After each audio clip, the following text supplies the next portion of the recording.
Newspaper को जो है सबसे ज़्यादा अच्छे से पढ़ा।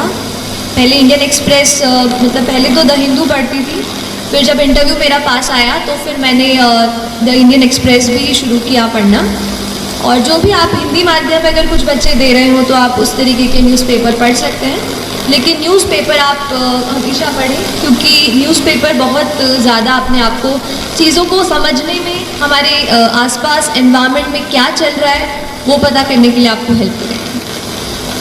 करंट अफेयर्स को मैं इसलिए स्ट्रेस कर रही हूँ क्योंकि मैंने ज़्यादातर अपनी प्रिपरेशन करंट अफेयर्स से खींच के की। जैसे कि एक एग्जाम्पल के लिए देख लीजिए कि कहीं आपने पेपर में पढ़ लिया कि कोई एक एनिमल है जो मतलब जिससे ना पोचिंग, आप पोचिंग समझते हैं, पोचिंग हो रही है उसकी, and you know poachers are being caught, कि पकड़ लिया गया है जो भी इसके शिकार कर रहे हैं, ठीक है। तो या तो हम ऐसा कर लें कि इसका नोट बना लें कि ये एनिमल है, इसका शिकार हो रहा है और पकड़े गए, खत्म। या तो फिर आप एक काम करें, आप देखें कि वो एनिमल कौन सा है, इंटरनेट पे फटाफट गूगल सर्च किया, पता किया उसका IUCN स्टेटस क्या है। IUCN स्टेटस पूछता है ना, क्रिटिकली एंडेंजर्ड है कि क्या है, एंडेंजर्ड है, एक्सटिंक्ट हो गया है, क्या है, वो आपने पहले से सर्च कर लिया। फिर आपने देखा कि उस एनिमल वो कहाँ पाया जाता है, कौन से नेशनल पार्क में इट इज़ फाउंड। अच्छा चलिए असम में मिलता है, तो असम में और कौन से नेशनल पार्क्स हैं। मतलब एक पॉइंट पकड़ के न्यूज़पेपर का आपको उसके साइड में जितनी भी चीज़ें हैं वो उसी वक्त कवर कर लेंगी।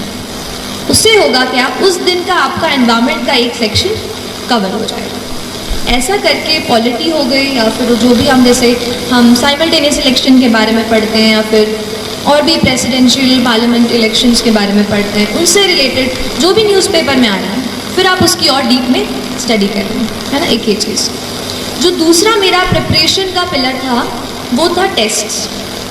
देखिए पढ़ते तो हम सब हैं, लेकिन हमें पता कैसे चले कि हमारा स्टैंडर्ड क्या है। देखिए अगर हम अभी आपसे बात कर रहे हैं तो वहाँ कोई दिल्ली में बच्चा बैठा है जो पॉलिटी की लक्ष्मीकांत खोल करके दूसरा पेज पूरा रट रहा होगा, बात सही है।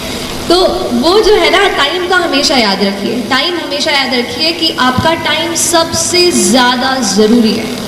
अगर आप अपना वक्त निकाल कर इस पढ़ाई को दे रहे हैं, हमारे लाइफ के हम कलरफुल यूथ के ईयर्स अगर हम पढ़ाई को दे रहे हैं तो अपना 100% दीजिए। और टेस्ट्स आपको ये बताएंगी कि आपका स्तर क्या है प्रिपरेशन।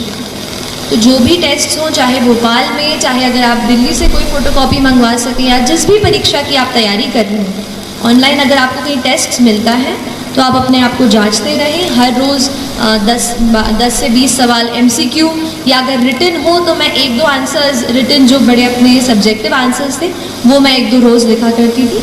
तो उससे मुझे आइडिया होता था कि मैं किस स्टैंडर्ड का लिख रही हूँ और क्या उससे मेरा कुछ चांस है सिलेक्शन का। तो ऐसा अपने आप को आप जांचते रहिए। तो हमने 2 पीस कवर कर लिए है ना। पहला पी कौन सा था? अच्छा मतलब आप सुन रहे हैं मेरी बातें, अच्छी बात है।